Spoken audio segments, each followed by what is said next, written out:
I need some Celsius because this coffee ain't doing shit.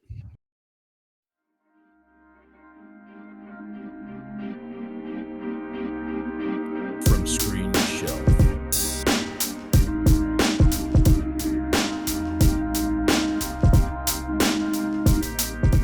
Physical media and entertainment from the silver screen to the palm of your hand. What is going on, everybody? Welcome to another episode of From Screen to Shelf. Hope everybody is doing well. Thank you guys for tuning in. To all our listeners out there and all our viewers on the tube of you, the YouTube. Today, folks, I am joined by my esteemed colleagues once again, Gabe and Chase, to talk to you about cult movies, cult films. Cult movies. You're supposed to do the echo, man. The echo is like, I love how that's like, it was like a Friday the 13th thing, and that's just like keeps, keeps going. Yeah. It just keeps going, with different episodes. But yeah, we're gonna talk about cult movies today, guys. Now, before we get in deep to the conversation, we should maybe clarify, like, because there seems to be nowadays anyway, right? I mean, growing up, it might have been a little different, but like with the advent of like streaming and just the way that things are nowadays, there's a few different perceptions out there, I guess we can say, about what a cult movie is, right? So I don't know if you guys want to talk about that a little bit first. We can just kind of, I guess, talk about what we always thought cult movies were, because I think the three of us, as far as what we think, are kind of on the same page with that, right? I mean, Gabe, what do you think? We were kind of talking before. Yeah, we were talking like right before we started that at least my interpretation, and I think you guys were on the same page. A cult movie is a movie that, when it was initially released, it maybe wasn't well critically received and didn't perform well at the box office either. And it kind of, transitions into finding its own life in like home video. It starts developing kind of its own fan base over time. That's been my interpretation of a cult movie for a while, but like recently we've been reading a lot of stuff before doing this podcast, and it seems like there are different kinds of cult movies. Some people say there are mainstream cult movies, there are like exploitative art house movies, Z movies. So there are different like subcategories of cult movies. I think we're going to operate off of our kind of traditional understanding of what a cult movie is. And I think most people will probably agree. I don't think that there are any titles that we talked about where people would say, though, that's not a cult movie. But it's the definition has kind of changed over time, and I'm not quite sure what happened there. I think you and I were talking about it, Will, that we saw like Pulp Fiction was on a list as a cult movie, and we thought that was kind of odd.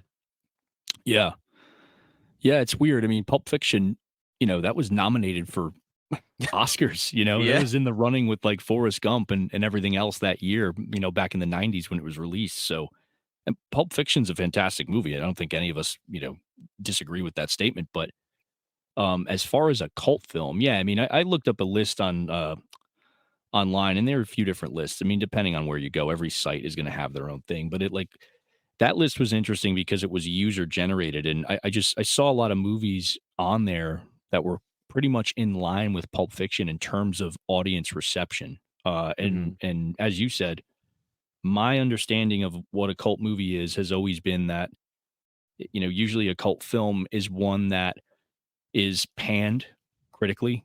It suffers either controversy or backlash upon its initial release. And really, I mean, whether it's with critics or audiences, it just doesn't perform well, and usually ends up finding life or finding a second life on home video, right after the fact, sometimes years later. So yeah, that's always been my understanding of what a cult film is. Something that is not necessarily trying to veer away from the mainstream or what mainstream sensibilities are, but more so the type of film that was initially rejected by the mainstream or deemed, too controversial or too inappropriate or too fringe, right, for the mainstream. Movies like Rocky Horror, which we're probably going to touch on today. I think Rocky Horror Picture Show kind of embodies that, for a long time when you talk to, I guess you could say, regular people like non-film buffs, like, hey, what do you think is a cult movie? Everybody talks about Rocky Horror Picture Show. Like my parents, grew up with Yeah. movies like that, and if I were to go ask them right now, they'd say it like, yeah, oh yeah, Rocky Horror. That was like the big cult movie of their generation, so to speak. So, but yeah, I'd say it's probably in line with that. Something that was obscure or unpopular at the time, uh, and you know, just something that kind of expanded after the fact and developed a loyal following. Yeah. And we're going to talk about those kinds of movies today. We have a plethora of films to talk about. So I don't know which one of you guys wants to open up. Chase, I think I'm going to hand it over to you because you have one that I think you've been wanting to talk about and one that I think is going to be a good conversation starter. Yeah. One that's been in terms of marketing and branding. It's kind of re-entered the, I guess we can say, the movie zeitgeist in terms of horror films in recent years. In fact, it's a movie that a lot of people misunderstood originally, but now you ask a lot of people, especially fans of the franchise that it's involved with, and also in the horror genre in general, it's a favorite, Mhm. right up there with the original. So I'm gonna have Yeah. you take it from here. Yeah, man. So this the very first thing just to kind of get the ball rolling on it. Because like you said, it embodies a lot of what we're talking about. But I did kind of want to add also just a different perspective because we were looking through those lists, another thing to add on with how cult movies can be is also rabid fan bases could probably categorize something. You know what I mean? So that might be why Pulp Fiction gets put on a list like that. So like the fan base is rabid for it no matter how the reception, it could be amazing. Like Kill Bill has one of the most rabid fan bases in that same realm. They're very vocal about wanting the whole bloody affair. I would probably even be damned to say that like Zack Snyder's Justice League is a cult movie. You know what I mean? Like in that realm and how that's perceived, right? Because of the fan base. But to kind of segue into like the main way that we're trying to categorize cult movies on this one is Tommy Lee Wallace's Halloween 3 Season of the Witch. One of my personal favorite horror movies. One of my most rewatched horror movies is in this category. It embodies everything that I love about taking chances and succeeding, right? Of course, critically, I mean, it actually did make some money, depending on how you look at it. It had a budget of 4.6 million, made 14.4. It's not like a smashing success, but it still didn't lose them a lot of money. And home video sales had to have been relatively strong for that, just out of curiosity at some point. But it's one of those ones where a lot of creative freedom was taken. The acting performances are very strong, and it's got a very eerie premise. I remember watching that movie very young and it being actually terrifying. The idea of it, the idea of what that is in that movie is actually terrifying. Like every mask from this mass manufactured like Halloween company melting kids' faces and heads is terrifying. If you get a hold of that movie at 7 or 8, you're gonna be like, yeah, I'm gonna dress up for Halloween, but I'm not wearing a mask. You know what I mean? Like, it's really, really, really interesting. I get the point of no Michael Myers, but I also admire it because it did embody, like, if you're a true Halloween fan, and I mean that like wholeheartedly, then you have to respect that movie to the fullest because that was what John Carpenter's vision for this series is exactly what we got out of Halloween 3. And it made me, when I realized that, respect the movie on a whole different level and wish that it did better because some more movies like that would have been awesome. And I don't know if the movie would have as big of a cult following if it wasn't Halloween 3, if it was just a movie called Season of the Witch. If it was just like another horror movie put out on the market, maybe it would have done better. Who knows? Because the premise of it, the theme songs in it, John Carpenter scores in it, just absolutely unreal. Everything about that, I think, embodies everything that we're going to talk about. Yeah, he's a pretty mainstream Tom Atkins. Tom Atkins. Yeah. Tom Atkins absolutely kills it in that movie. Like the horror that he feels for like the dilemma that they're in, everything like that. It's such a strong movie, and I feel like it's become a lot more mainstream and cult over I'd have to even say, man, I remember people still bashing it about maybe 10, 15 years ago, but it has a very strong second wind. And I have yet to meet somebody that genuinely dislikes the movie for what it is. The biggest complaint is no Michael, right? That's it. Yeah. That's the only big complaint I've seen, because it's a very strong entry in its own realm. And I know we both have absolute love for it. And I dare say I love it just as much as the original. It's so good. Yeah. Yeah, I got 3 masks from Don Post, sitting in a glass container 10 feet away from me. I Yeah. mean, it's one of those movies that I mean, even today you still get people that are like, yeah, I just don't get that movie. Yeah. But it's just become such a strong entry in that franchise. And I think, like, looking back at, especially with Halloween, we talked about it, but I think Halloween 3, people kind of talk about Halloween Ends in the same way.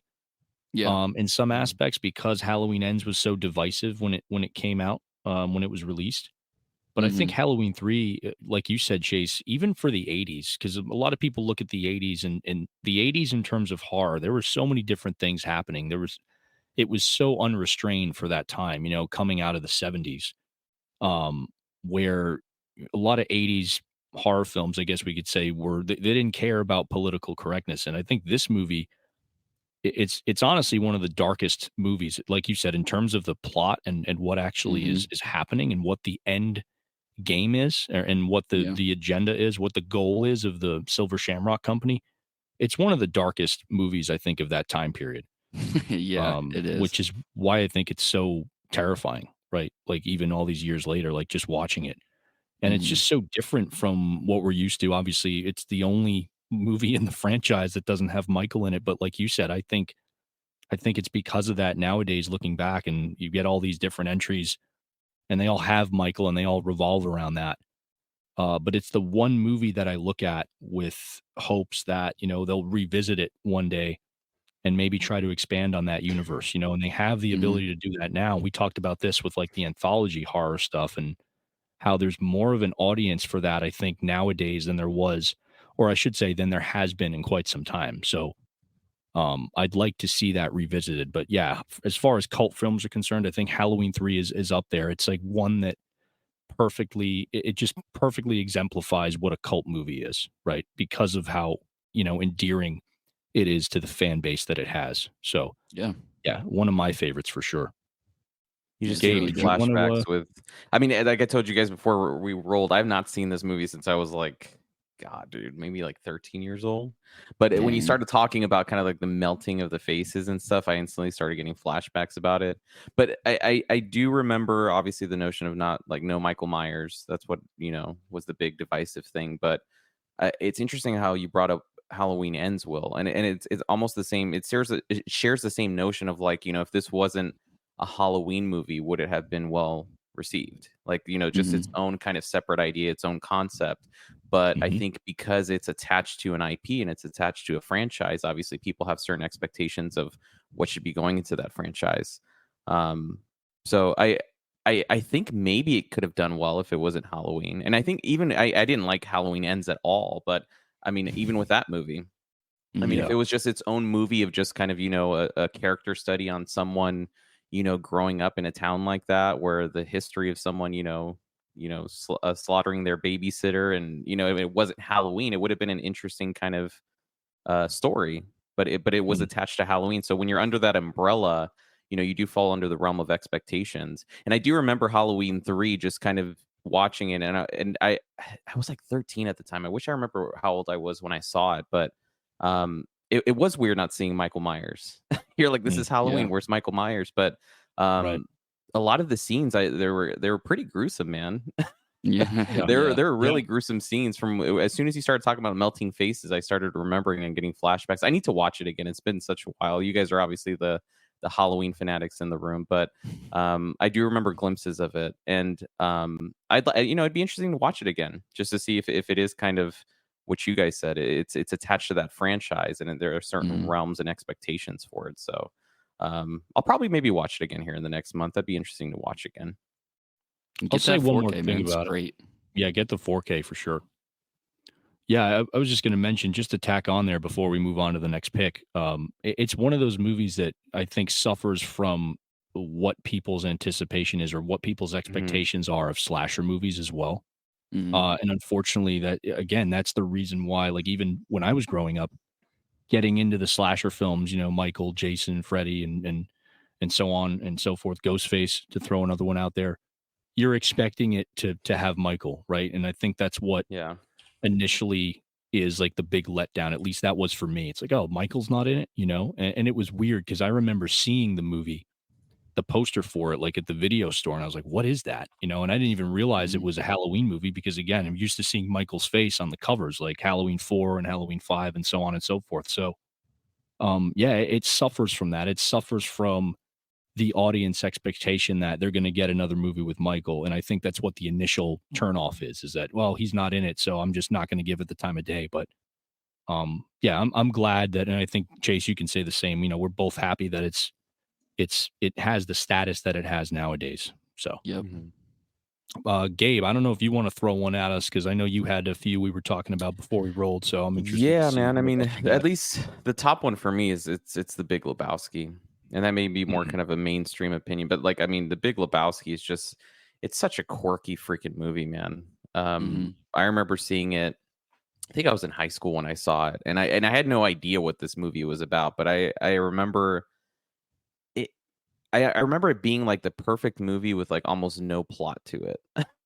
Like, you know Yeah. what I mean? Like it's like, he at the beginning he's trying to get a new rug, and then that goes into, a kidnapping, and then that goes into, let's try to steal this, money from this old dude, and it's like the plot's not going anywhere. It's honestly just kind of like a hangout movie almost, where you're just like following these dudes around and seeing Mhm. what they're up to. But I it just was such a fun time, man. And it's such a fun time, just, you feel like you're in the room with them, and you really don't know where the story's going to go. And I think that's what I appreciate about a lot of these like hangout movies, so to speak, like Friday, or Big Lebowski, or Dude, Where's My Car, where you just don't know where the hell it's going. It's just like, they're on a journey, and you're just kind of thrown in on the journey with them. Mhm. Mhm. And Big Lebowski, dude, the performances of that movie are so spot on. I've watched that movie like more times than I can count, and I still laugh at half the shit that they say. I think it.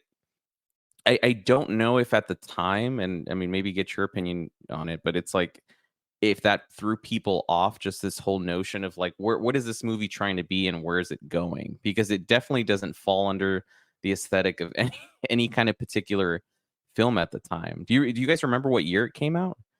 I think It it was was late maybe 98. 90s. late Yeah. 90s. Late Mhm. 90s, yeah, and I'm trying to remember. I mean, late 90s, I'm trying to remember when, like, Pulp Fiction was, like, what, mid-90s? I think Yeah, I'm Pulp trying to Fiction was, see like, which one came out 94, first, actually. um, So Big Lebowski so was yeah, 98, yeah, 98. I and mean, then I 94 for Pulp Fiction. 94 for Pulp Fiction, yeah, because Yes. like, I mean, you in the 90s, you had movies like Reservoir Dogs and Pulp Fiction. Like Tarantino, I think, was a big influence on a lot of people. But it's funny Mhm. because you talked about hangout movies, and I was going to mention like Once Upon a Time in Hollywood Oh, as yeah. like a modern hangout movie, right? But I think it takes a lot of cues from movies like The Big Lebowski. So it's interesting to see that come kind of full circle now. Um, but as far as like, are you talking about just like the release or like the reception? I mean, the initial reception, at least I think, and I gotta look at it, it's been a while, but I remember reading Mm, reviews for it when it came out, and a lot of people were just kind of like, I don't wanna say like flabbergasted, but they were just like, mm. what is this trying to be? Or, like, I guess, confused as to where the story was going, and the aesthetic of the movie, and what it falls into in terms of what it was trying to do. And it is Yeah, kind of like a very ambiguous movie. A lot of critics it at the is. time, they thought it was weird. Not everyone hated it, but there were a Well, I lot can of see that. critics Yeah. thinking that it's just kind of like this weird movie, and they didn't know where to kind of put it. Mm. But over time, I mean, it's obviously garnered like a huge fan base, and there's screenings all the time for this movie. Over the years, I've been to so many screenings where it comes out for anniversary, or just art house theaters here in town that'll play it. And you hear people reciting the lines just because there's so many Mm. freaking classic lines in this movie. But I do think when it first came out, there's definitely kind of this ambiguous reception critically, But over time, I think people just started kind of getting really attached to these characters and kind of, going on that journey with them. Let me ask you this, Gabe. Do you Hmm. think, because I agree with what you're saying about people kind of looking at it at the time and saying, well, what's going on with this? Because, and correct me if I'm wrong, I'm pretty sure Fargo was released. I'm pretty sure that came out like a few years, like 1 or 2 years, or maybe 2 or 3 years before The Big Lebowski. Let me And see Fargo here. was like praised when it came out. From what I remember, it got like heavy critical Yeah, reception. that was So I have a 96. feeling, but let me ask you this. I mean, do you think it was kind of coming off of Fargo for the Coen brothers to put out Big Lebowski? Do you think critics were kind of like, okay, well, we got Fargo, which was amazing, and now Hmm. it's like, what's going on here? Like, what are these guys? That's an interesting Who's this notion. dude that everyone's talking about? In terms of a follow up film, right? I'm Yeah, I wondering if mean, maybe critics at the time felt a bit underwhelmed going into the Big Lebowski, coming off of Fargo. You know, that could be it. I mean, with Fargo, you definitely had that kind of. I think because Fargo the was quirky too, from what I it, remember. it's quirky, but you definitely have that kind of like. I'm trying to. What's a good way to describe Fargo? Right? It's like a black comedy crime drama, so to Mm, speak. Right? So like it's yeah. like. eh, Fargo, you kind of knew where the story was going, right? I think that it was a weird story. It was quirky, right? A lot of the characters were quirky. The way they Mm, talked, it's quirky as hell. But it, I think, it really built towards kind of a climax, which you were at least when I saw it, I was kind of like, all this, everything's going wrong. This is all culminating to like this climax at the end, and you can kind of see where it's going. Whereas I think with the Big Lebowski, you just watch that movie and you have no idea where it's going. You know what I mean? They mm. could be, 1 minute, in this dude's mansion, he's just trying to get his rug back, and then all of a sudden there's like, seven people, trying to get after this money or find out where this girl's kidnapped. There's so many weird characters, and you're like, what is this movie trying to do? Like, what's the statement this movie's trying to make? And it didn't really have any. It was just, you were just kind of thrown along for the ride with the dude. And and I think maybe that could have underwhelmed critics, but I think people really attached themselves to it. Mm. Yeah, I agree with that. It's interesting too because I'm like, I mean, and I have it. I watched it. I think I watched it back in November. I'm trying to remember, but it's one of those movies. Like I watch it maybe multiple times a year sometimes. And like you said, as far as a hangout movie's concerned, I can just have it on in the background and do what I need to do. And just the fact that it's playing, like there's some kind of comfort that I Yeah. take when it's on. It's just because I'm just so comfortable watching it. It's just again, I think it's one of those movies that you can just watch over and over again, and I almost think it like you said, like because there's not that there's not a lot going on, but There's a lot um going on.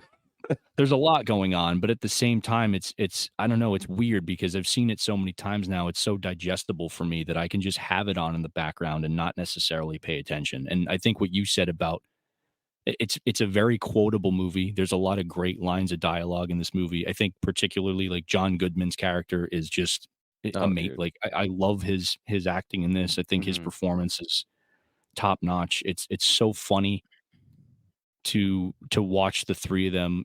John Goodman, Jeff Jeff Bridges. Bridges, and Steve Buscemi interact, especially like the scenes in the bowling alley, like when he pulls out the gun, and it's just it's so funny. And you know what I love with movies like this? Like when you actually sit down to watch them over and over again, it's like, you watch a movie more than once, you start to see things that you haven't seen the first time.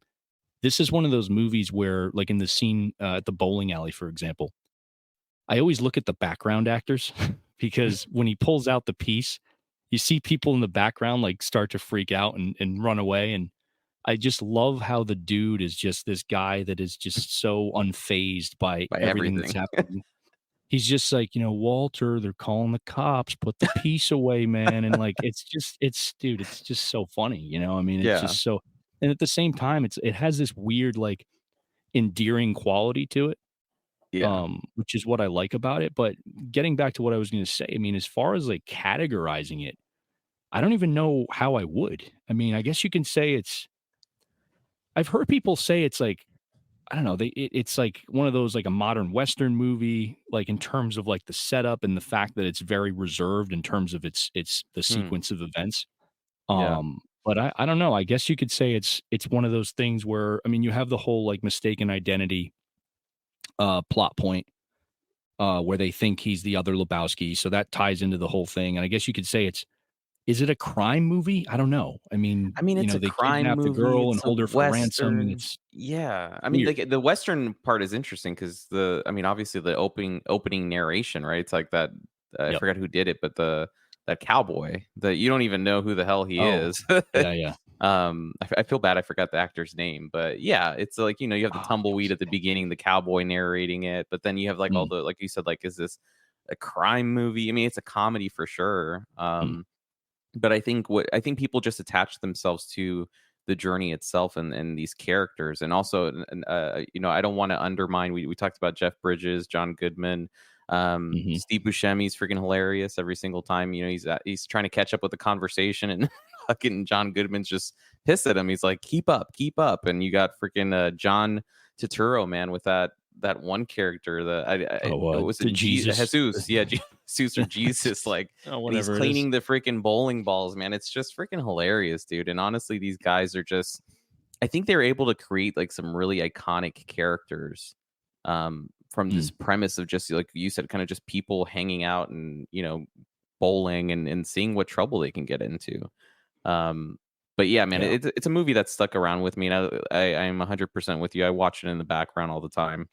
Because you can honestly pick up from that movie anywhere. Like you really don't need to stick with it. Obviously, if it's your first time watching it, stick with it, watch the whole thing. Mm, But once you've seen it a few times, you can pop your head in and see like, oh, we're at this part now. Because really, there is no yeah. linear kind of story it's trying to tell. It's just all over the place.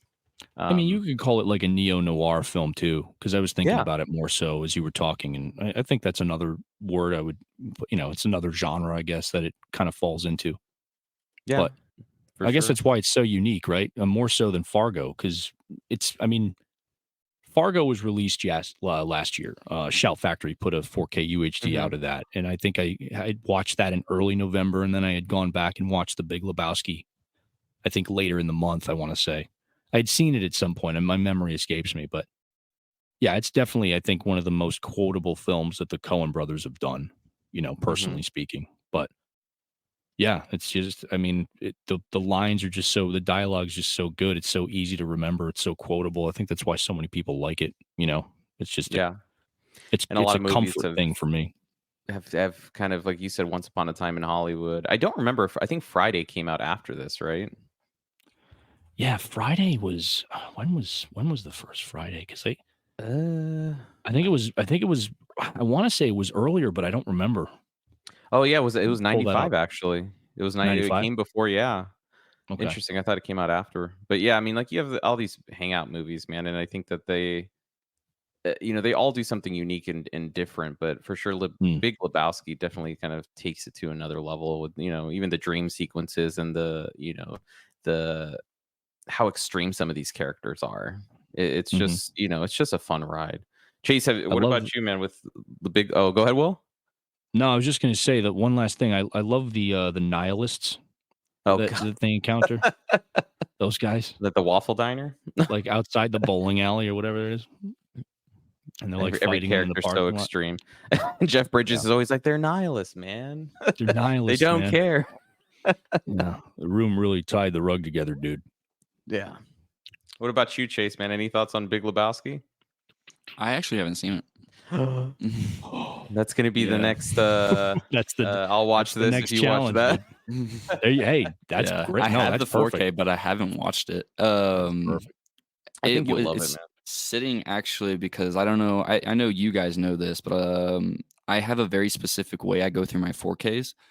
I make them intentionally piss me off by sitting them like catty cornered in front of my TV. Oh yeah, So I that remember way you I told me. have yeah, so, like, when I'm sitting down doing anything, I have to kinda be like, "Okay, I gotta kill this stack," and it's in that Yeah. stack. I think it's, like, my one of my next 5 movies in that stack, Oh, but sweet.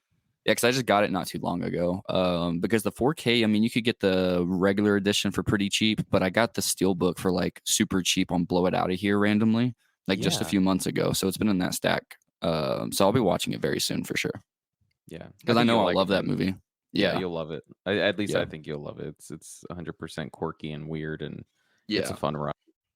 That Sounds up method my he alley. uses works, by the way, because he told me about it and I did it. And after a week, I was like, I gotta fucking watch these movies because it was. I was like, I It's don't know how annoying he you. does this. I don't know how he does. Dude, my OCD was. Maybe I got to like, do it too. I don't know. I no, have like a Yeah. shelf of like the ones I haven't seen, kind of like on this side, and I Mhm. try to go through that shelf a little bit and then kind of reorganize it. But I think maybe if I do what Chase does, I think I would probably get through some 4Ks a lot faster because it would bug the fuck out of me.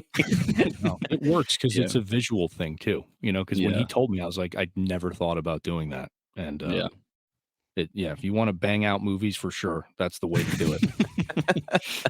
Yeah, you'll get OCD, through that man. stack. Yeah, Yeah.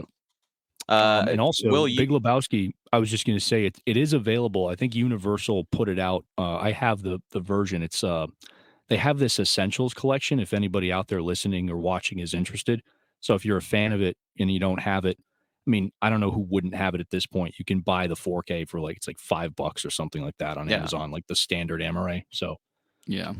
but yeah, they have a Essential collection, which is pretty cool if you're into that. So check that out. Will, you had a pick right before we were rolling that you said you wanted to talk about. Yeah, well, I have a few, and I think one of them we both had on our list. So I'll save the second one, maybe if you want to mention it, and then we'll kind of go back and forth on that.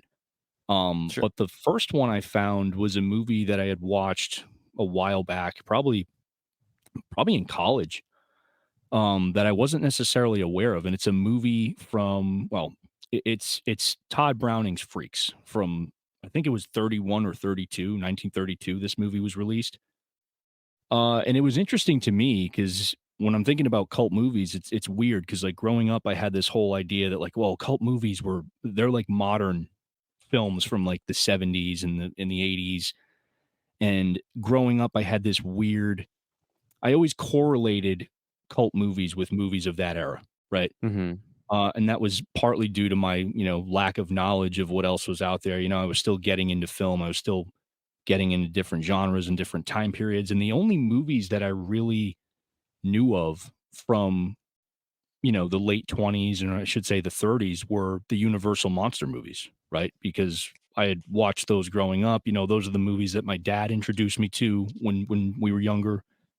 So that was really, and other than the Elephant Man, because I had seen the Elephant Man Yeah. in high school, which some people I guess consider that can be considered a cult movie as well for one way or another. But Hmm.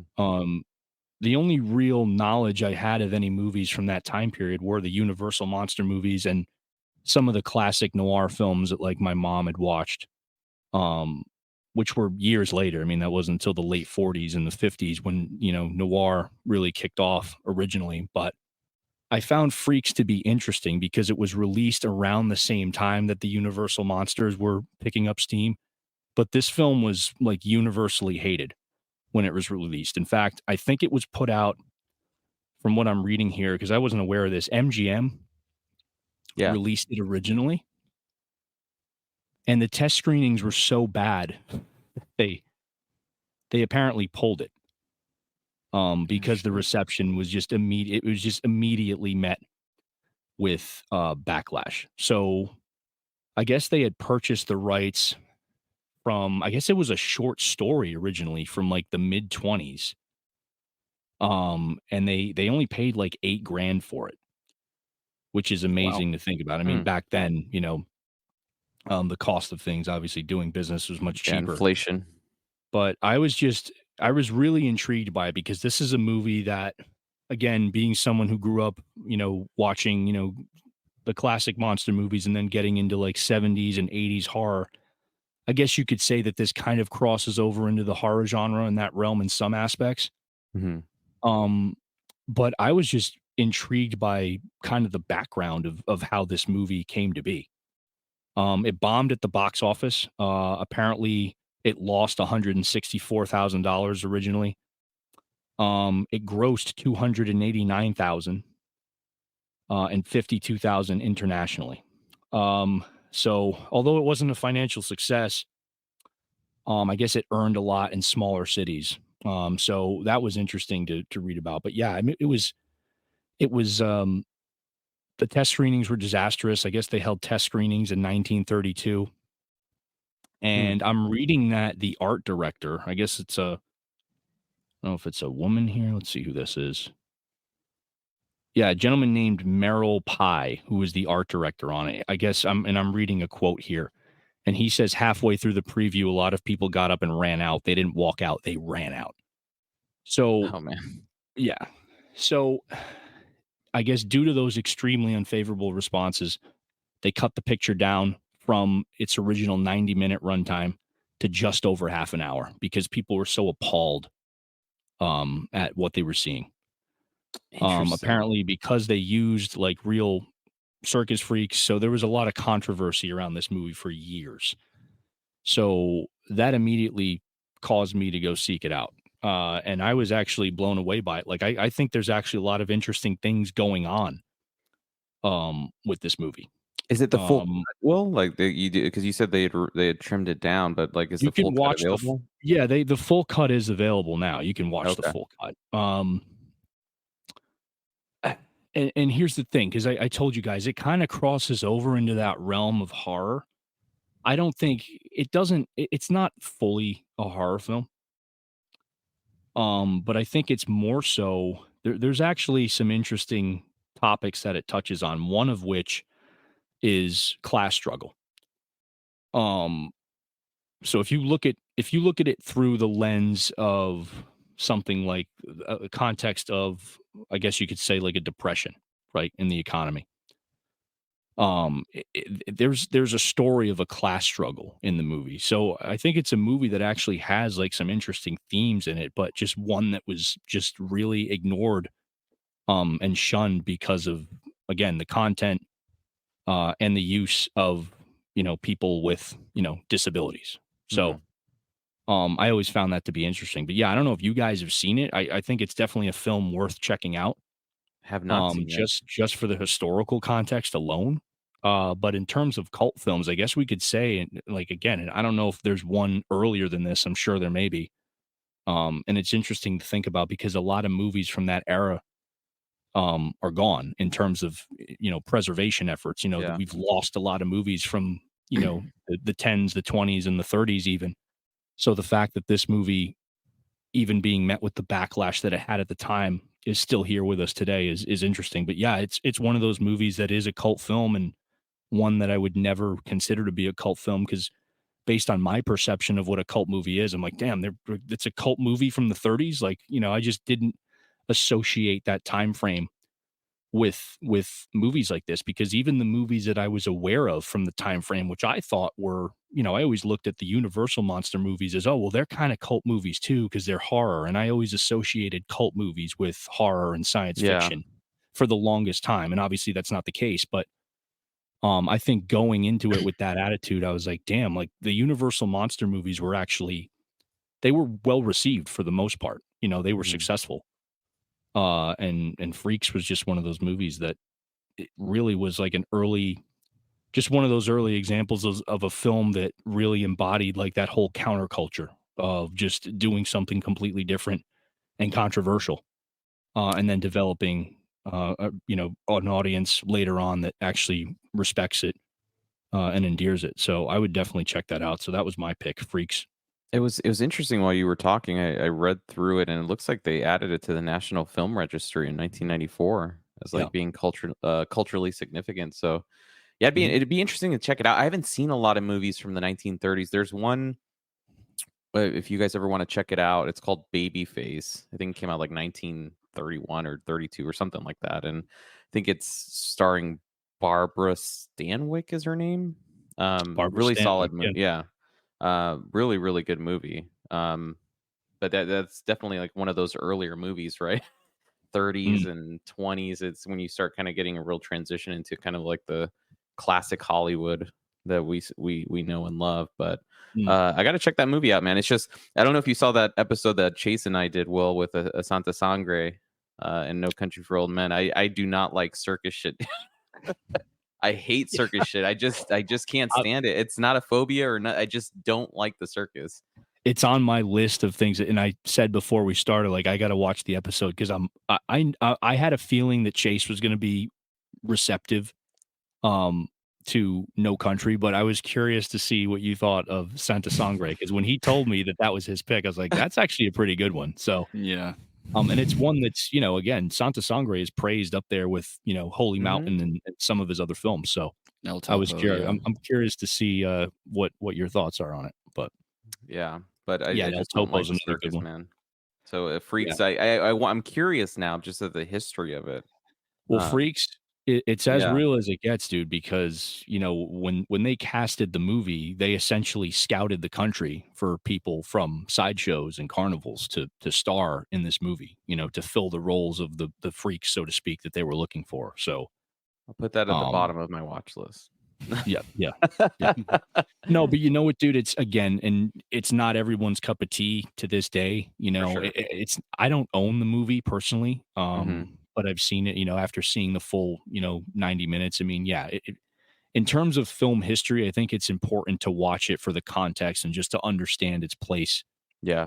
in cinema history. But I mean, it's amazing how a movie can go from being universally hated when it's released and shunned and considered, so appalling that it needs to be banned Mhm. and doesn't deserve to see the light of day, and then to eventually be added to the national, film Film registry. industry. Would you say 94 when they added it? Yeah, 94. So that's amazing. But yeah, I think it's an important movie to check out, in Yeah. that regard. I'll So definitely check it out. Chase, did you have Oh yeah, another I got pick, man? tons. I actually changed it because I was gonna talk. I'll just shout it out super quick 'cause most people know of the movie. I was gonna shout out Heavy Metal. So shout out Mm. Heavy Metal. Great movie.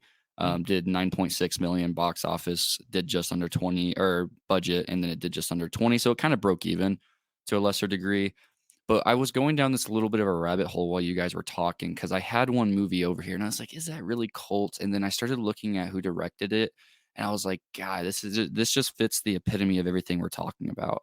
So I wanted to talk about Panos Cosmatos, who has done two probably of the biggest cult movies in like the world that I really engulf myself in like the genre landscape and everything. He did Mandy with Nick Cage, and he also did Beyond the Black Rainbow, which both absolutely bombed box office wise. yeah. Beyond the Black Rainbow had a budget of 1.1 million, did $56,000. Mandy had a budget of 6 million and did box office 1.7, but that was an RLJE movie, and I'm pretty sure that had a Shutter premiere with a very limited um, actual theatrical release. So I wouldn't necessarily call it because, if you go into the Discord right now and ask most people about Mandy, they're going to know what you're talking about, but it doesn't Mhm. necessarily mean that they've seen it. Yeah. But both of those movies, I'm just so surprised that those are the only two films with an 8-year gap in between it. With that schedule, we should be getting a new movie by him in the next 2 years.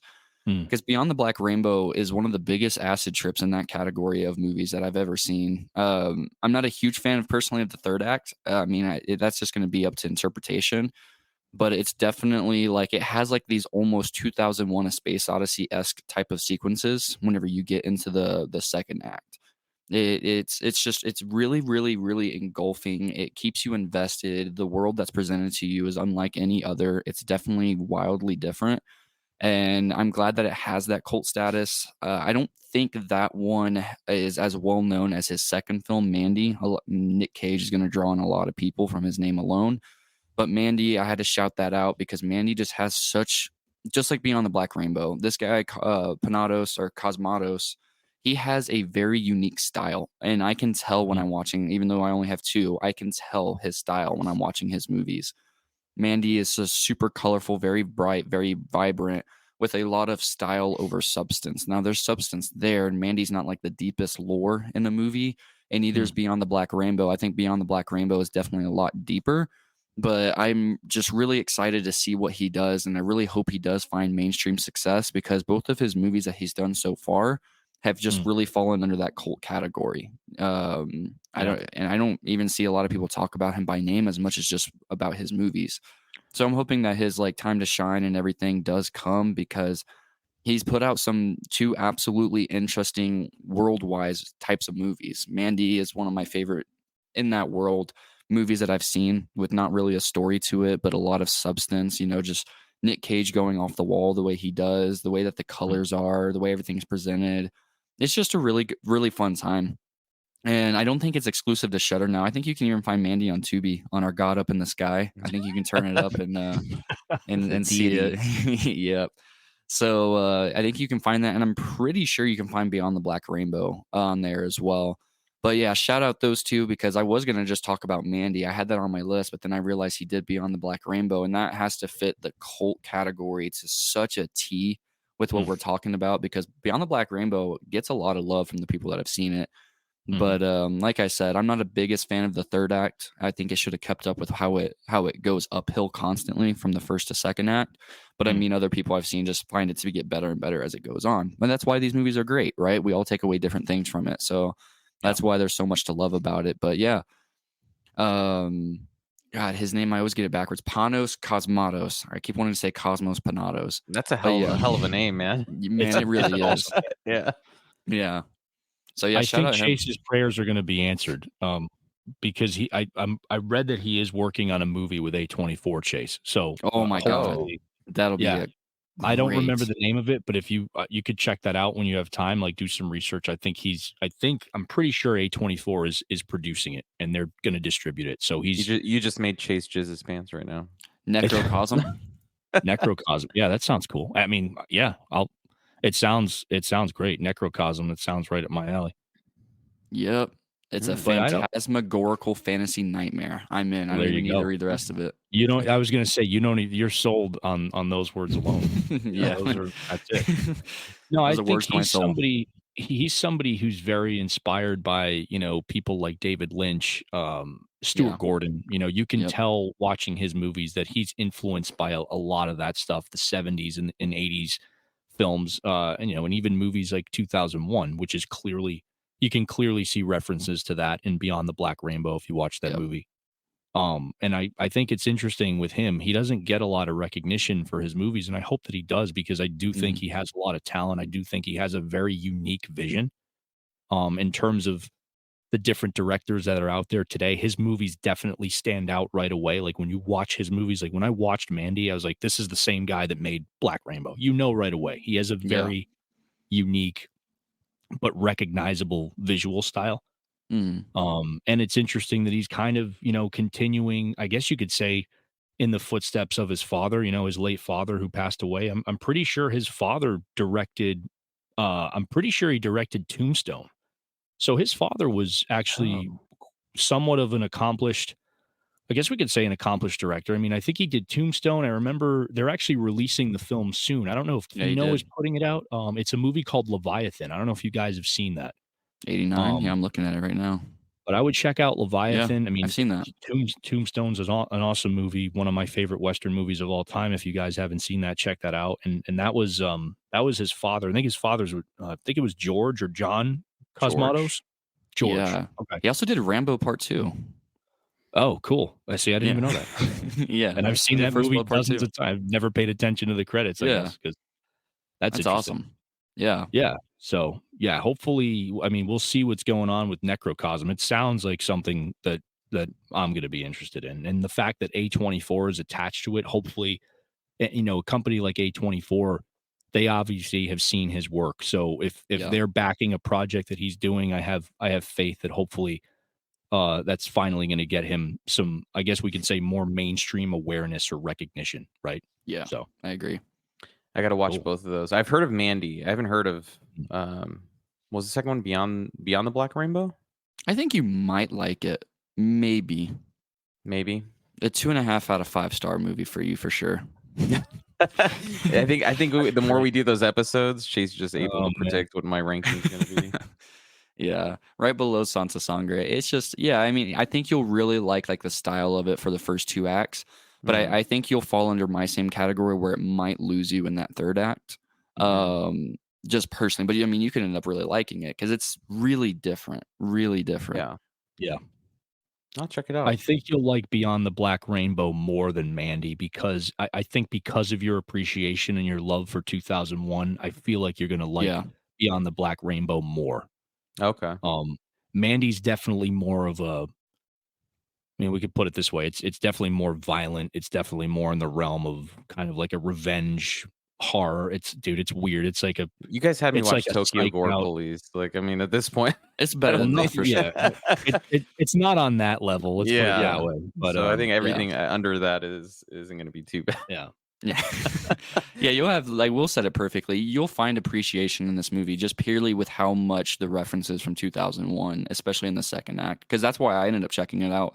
I was going down a rabbit hole after I watched 2001 for the first time years ago, and that movie was recommended to me, and I was like, okay, turned it on immediately. It was streaming on Prime at the time, and yeah, had a good time with it. To be here I come. Yeah. What I is think, your pick? let me see here. Yeah, We got Gabe, a your little turn, list bud. going. Let's see. We did The Big Lebowski. I'm trying to see. Let me do one that we've all seen, because I mean, I don't think, Chase, you haven't seen The Warriors yet, right? No, my copy's ready for pickup though at Barnes and Noble. Finally, dude. That Yeah. took like weeks. Oh my Yeah. god. Yeah. So yeah, let's skip The Warriors for now, just because, I mean, a great movie, by the way. And the 4K, I just saw it. Will, it's freaking outstanding. Oh hell yeah, man! I'm glad yeah. you enjoyed it though. I'm glad. Yeah, I had seen The Warriors Awesome. a while back. I just hadn't seen the 4K, and Yeah. it's a fucking beautiful transfer. Looks good on that OLED, man. Yeah, it For sure. does. Let's go with one that and that we've all seen. Let's go with The Thing, because Oh, I haven't seen that. No, I'm just Oh, messing. dude, I'm just kidding. I was about to like leave right now. I'm like, no way, man. Like, No, get yeah, outta I've seen here. that. He had for his sure. hand on the button. He was ready to. bow out. Yeah, I was like, but I saw was like, I know Chase is joking, right? I was like, Yeah. because I think we've talked about The Thing. Yeah, but you said it so convincingly. yeah. Yeah, The Yeah, Thing. you guys man, are talking about the 2011 remake, right? Love that. Oh, one. Oh, for God. sure. Yeah. I didn't know this. That I mean, I know that it didn't. I think it didn't do well when it first came out, like box office wise, right? Because I know you had pointed out, Will, that it Yeah. had some stiff competition that year, but like it wasn't like critically appreciated like when it first came out, which No. is mind boggling to me. Just because I don't know if it's because like we're in this era now of like we just have a lot more appreciation for kind of like practical effects and kind of like a more grounded-ish kind of story. Obviously, it's like a freaking alien monster, but I mean the fact that you're like secluded, you know what I mean? I think it's I think it's Antarctica, right? Where it takes place? Yeah. Yeah.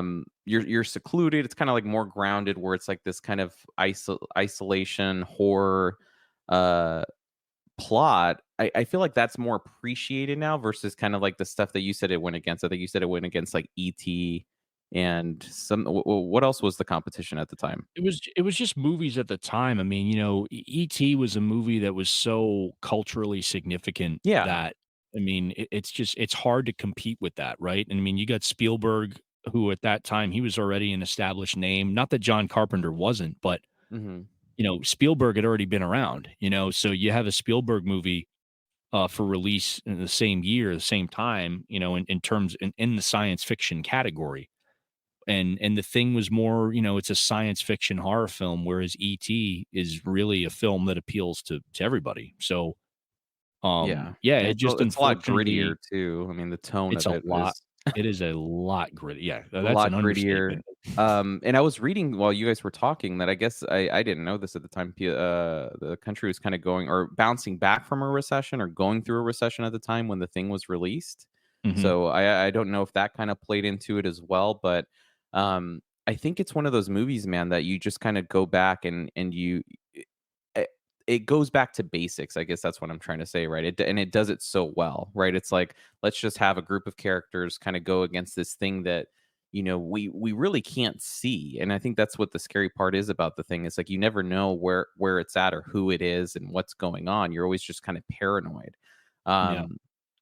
And I think that bleak, kind of grounded, gritty atmosphere, decades later is just so well appreciated, especially the practical effects, because I still stand by the fact, like, when that thing is devouring those dogs, it is Mhm. fucking disgusting, dude. It looks so real, and it's so Yeah, man. freaking well done, man. And it's hard watching that scene because I'm a dog lover, and you hear these dogs freaking like, they're crying and they're dying, and it's such an intense scene. But that whole movie is intense. You know what I mean? Yeah. It's such a paranoid, a ride of paranoia, and I think that it's something that I could see how people kind of developed an appreciation for over time.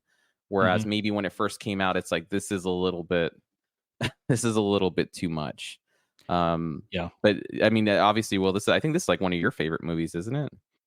It's one Or of my top, all-time favorite movies. yeah. I mean, as far as a John Carpenter film, I mean, it's Halloween is my favorite slasher movie. It's probably one of my favorite movies of all time, but I tend to go back and forth with that and The Thing. I just think The Thing, you know, influenced me. I mean, for what I do nowadays, it's a big influence on me and the people around me, the people that I work with. It's one of Mhm. those movies that people look to for practical effects, in terms of how things were done.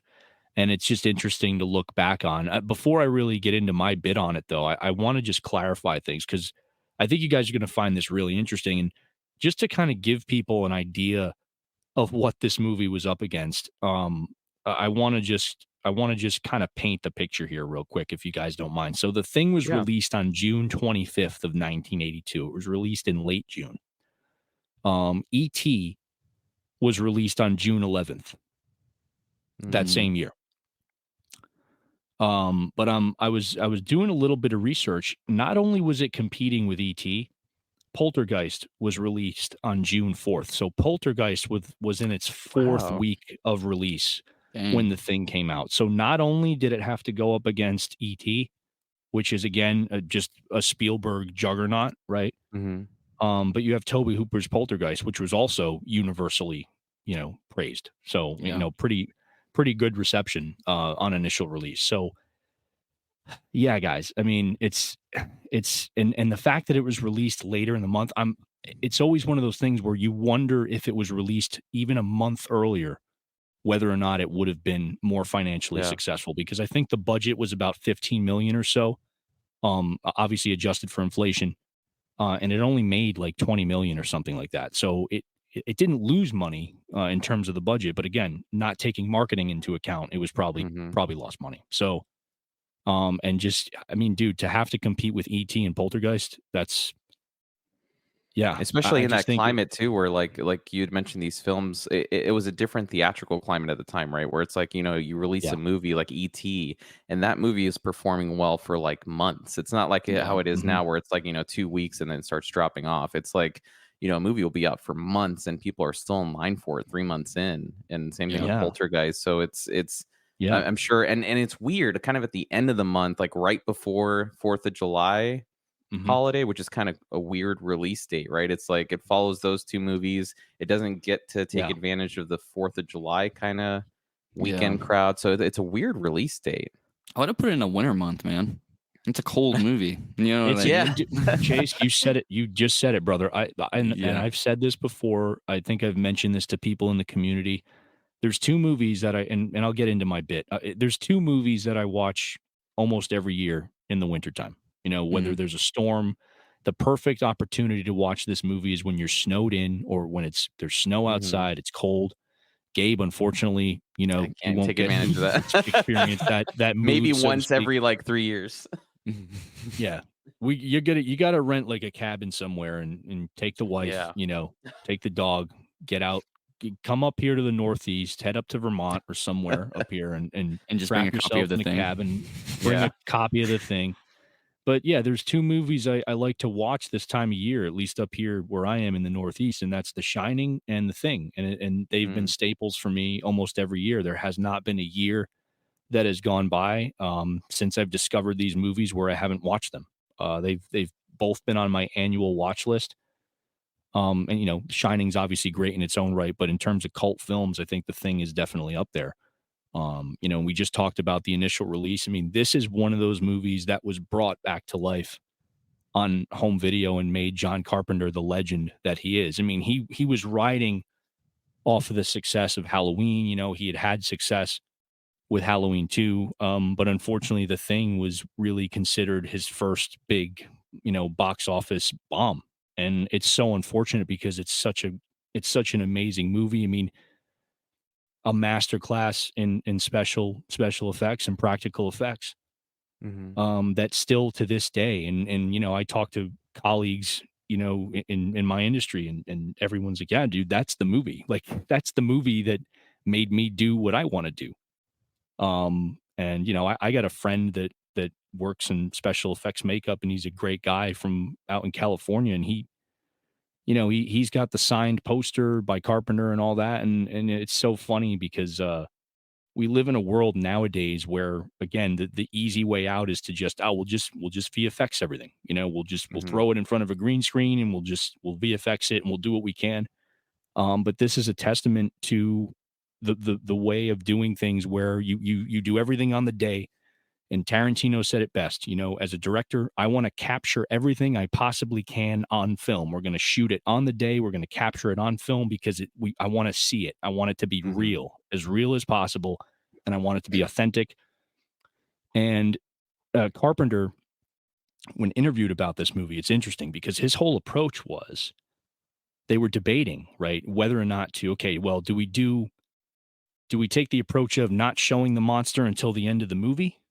Right. And really make it mess with people, because you have that whole psychological thing where, like, you don't know what's happening. You don't know what the monster looks like or what the guy looks like behind the mask.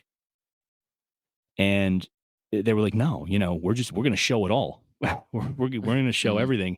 And we're just going to make it so grotesque and so hideous and so horrifying that people are going to wish that we waited until the end of the movie to show it, until the big reveal. So I really love that approach. And then working with the effects team, headed by, I think it was Rob Bottin, if I'm pronouncing it correctly, Rob Bottin, who was one of the lead special effects, practical guys on this job. Amazing work, just amazing creature effects that still stand the test of time. I mean, dude, the dog scene that you mentioned, Gabe, at the beginning of the movie, one of the scariest, most horrifying things I've ever seen. And, anybody that's a dog lover, you just feel Worst the nightmare. horror, and just, dude, it's just a nightmare. And that's the best way to describe it, dude. It is just nightmare fuel, and just the creativity that went into this in terms of the practical effects and the creature effects. It's like you watch this movie and you're like, who thinks of this? Because it's like, it's not like they had anything to reference. This was based, I think it was a short story. I forget what decade it was from, but it's the short story Who Goes There. So it wasn't necessarily a remake of the 1950s version of The Thing from Another World, which, as you guys may know, that's a Howard Hawks film, and John Carpenter is a big Howard Hawks guy. He mentions Howard Hawks as one of his inspirations. It's one of the reasons why he started filmmaking, pursuing that career as a director, very influenced by Howard Hawks. So this was kind of his way of, okay, well, let me take a Howard Hawks movie that I grew up with, but I'm going to modernize it and make it my own. And that's The Thing. And frightening movie, man. I don't know what else to say about it, guys. I mean, we can go on and on about it. Chase, I'm interested to hear your thoughts, but yeah, it's up there for me. It's definitely top 5 horror movies of all time. I'll buy it on any format that it's on. I will continue to support. I mean, John Carpenter, he's the king for a reason, and I think this movie is his magnum opus, so to speak. So, fantastic movie and fantastic cult film. Yeah, I don't really have a lot to add with what you said. Like, yeah, I mean, you said it absolutely perfectly. The biggest thing was like my favorite scene in there is the blood sample scene. I found that to be one of the most tense moments in a movie I've ever seen. You know what I mean? Like, it was extremely tense. But I also wanted to take a few seconds to shout out the X-Files episode that's based off The Thing. Hell yeah. Yeah. I remember that one. That episode is phenomenal. It's my favorite X-Files episode. It's just unreal. Just absolutely unreal. But yeah, I mean, it's a masterpiece and its class and everything like that. The practical effects, especially shout out to the 4K. If you didn't already shout that out, Will. The practical effects, like sometimes people get, and there are times where it's warranted, where like some practical effects don't feel like they're going to hold up whenever you get the 4K and stuff like that. This is definitely not the case. It elevates it, things just look more pristine. They look shinier. They look crisp. They look more colorful. That 4K is one of my favorite things. And I'm super happy I got that steelbook, because I think that was the first time I seen a steelbook sell out like instantly. Yeah, it went fast. Yeah. Yep. So yeah, that's really all I have to add about that. Yeah, it's a fantastic movie. That one, and I guess to piggyback off of it, and just a quick shout out, Christine is one of my other favorite Colt Carpenter movies. That movie's Christine's amazing. a great one. Yeah, Christine's great. So shout out Christine on while we're on the Carpenter front. And shout out to the X-Files. Thanks for bringing that up, Chase. Guys, if Yeah. anybody who's listening is interested in checking out, I don't know if we can. I mean, I don't know if the X-Files is available to stream, but if you guys It's are on interested Hulu. in that episode, It's on great. Hulu, Okay. yeah. I think it's called Ice, right, Chase? Yep. I think that's the name of the episode. Yeah. For those of you that are interested in checking that out, really, really great tribute. And it's a self-contained episode, so you can just go straight to it and not miss much in a linear. X-Files has somewhat of a linear story, but that one you aren't gonna get messed up. You can go. So it was like a jump right into Monster of the Week episode, wasn't it? it. Yeah, and it was great. Yeah. Shout out to X-Files, man. Honestly, like we It's should so probably do fun. an. I love the X-Files, man. Yeah. I grew up with it, and it's such a freaking good show. It's great. We can do a retrospective if you guys want to do that for a future episode. That'd be really cool to dissect. I'd love. I mean, I love it. that's multiple episodes. Hell, that's. I don't like the recent, It's like a how it ended, kind of stuff. But like, I didn't see any of the new seasons. The first part was actually. I know we're getting off tangent. The first one, I have the first part of the new season. Like it was really solid. I thought that it was like a lot of fun, but like the way they ended it was like the second part was really bad. I didn't enjoy it whatsoever. But the classic, like what we're thinking about, the '90s kind of X-Files, just Great. Oh, dude, it's so good. One of my favorite shows ever. Yeah, I grew up on it. Yeah. So maybe sometime we can kind of do an X-Files retrospect. That'd be fun. Yeah. That'd be really good. It's Will, right? It's I think Will. Yeah.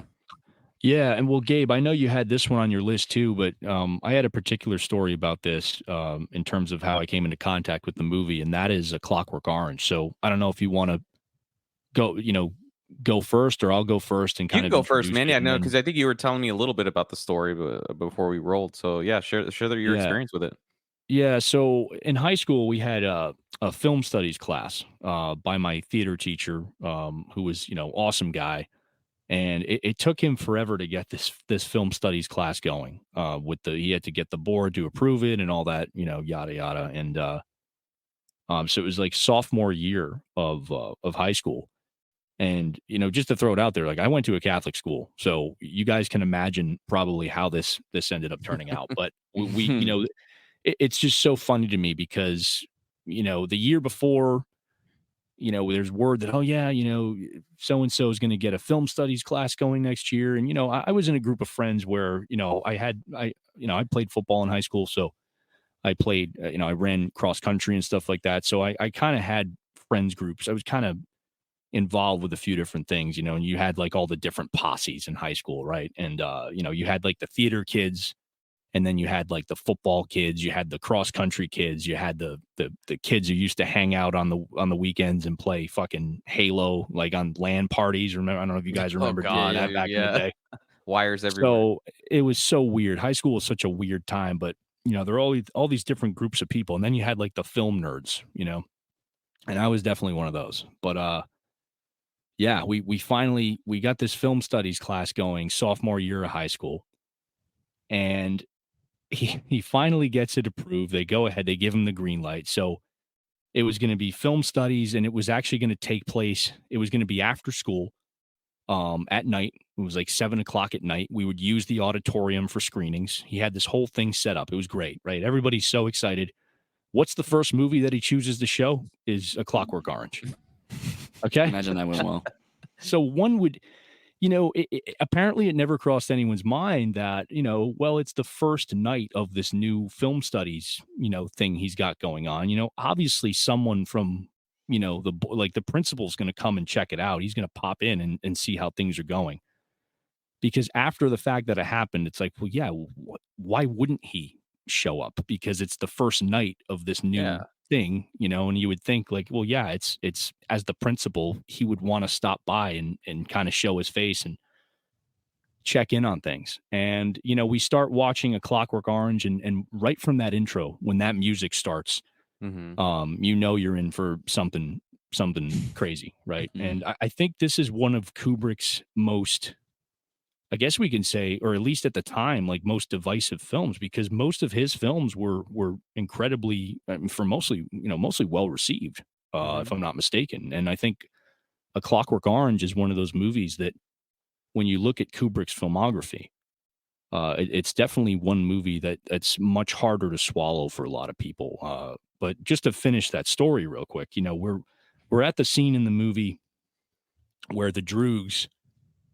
with a taste for that ultra violence, they break into, forget who it is in the movie. It's the older gentleman and his wife. I don't know if the Yeah. guy's, he's a writer, I think. Yeah. And they break into his house and they sexually assault his wife. And it's probably one of the most jarring, uncomfortable scenes to watch in the whole movie. Yeah. And because the timing could not have been better, at that very moment, the principal of the school walks into the auditorium and, lays witness to that, or bears witness to that, and immediately shuts everything down. Sprays holy water and So, everything, right? Yeah.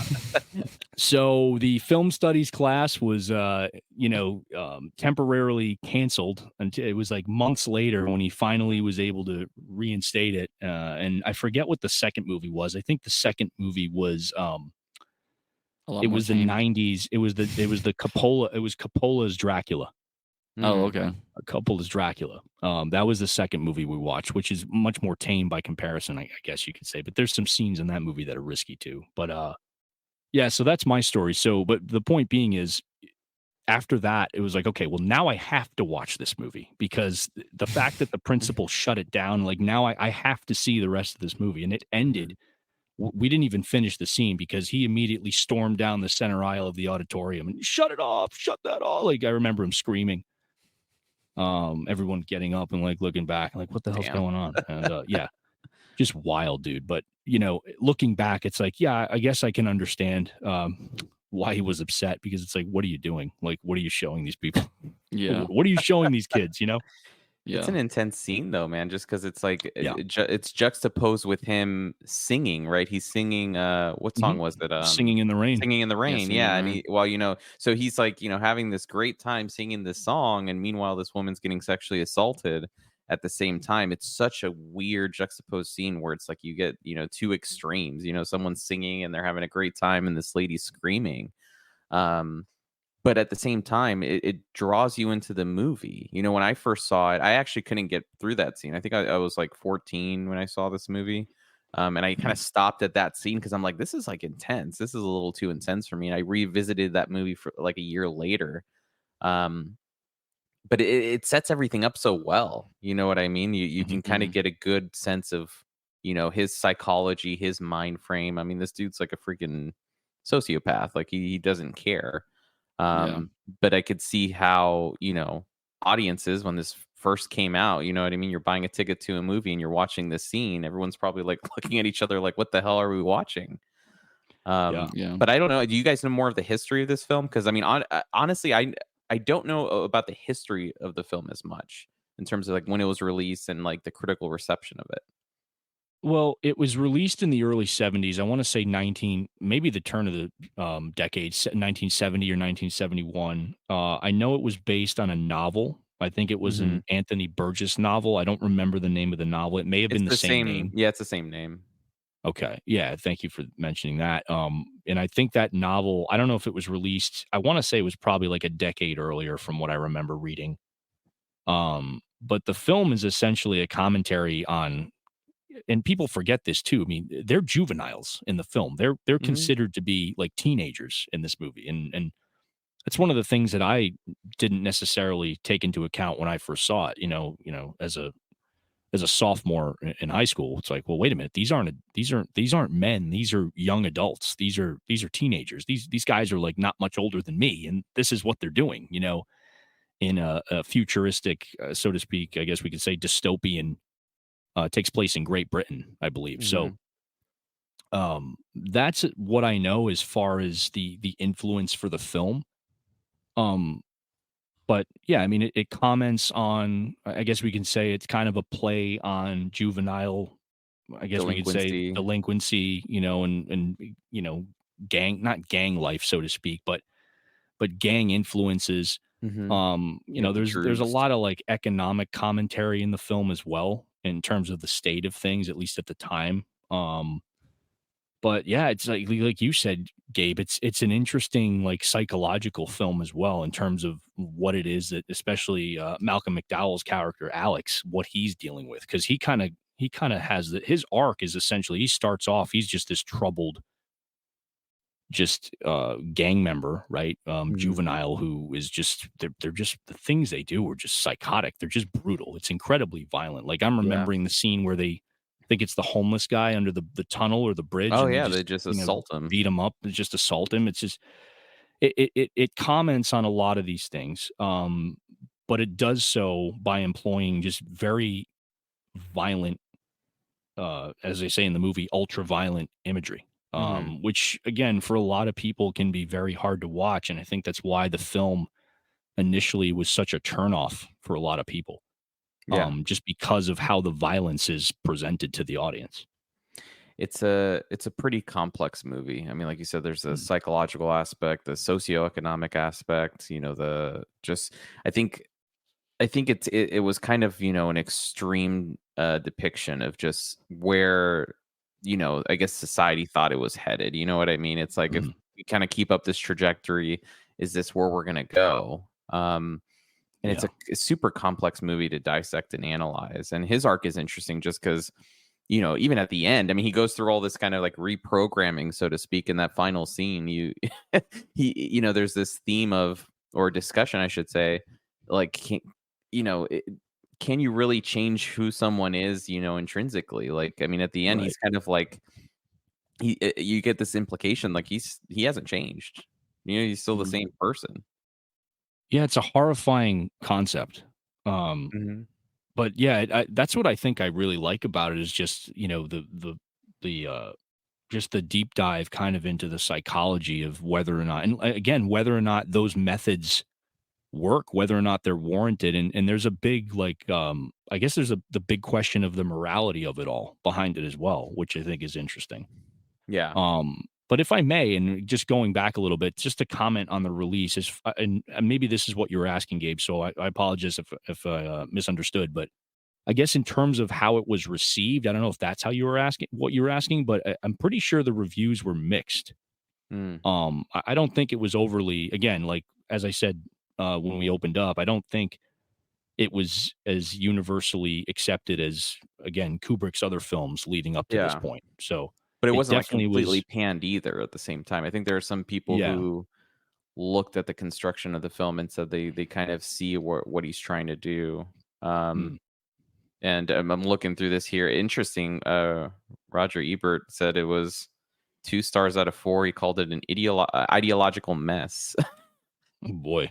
which is interesting because I know sometimes he did kind of retrospect reviews too, where, like, 10 years Mm. later, he would review a movie and reanalyze it. But, I mean, yeah, man, I think it's one of those movies, like, the first time you see it, you're gonna get this kind of response, and Mm. to be honest, I don't know. I think this is one of those movies for sure that warrants repeat viewings, because like, your Yeah. initial response isn't this is gonna sound weird. I don't think it's actually, like, quote, unquote, like, right in the sense. Like, my initial response watching this movie the first time actually is like, "This freaking movie's atrocious."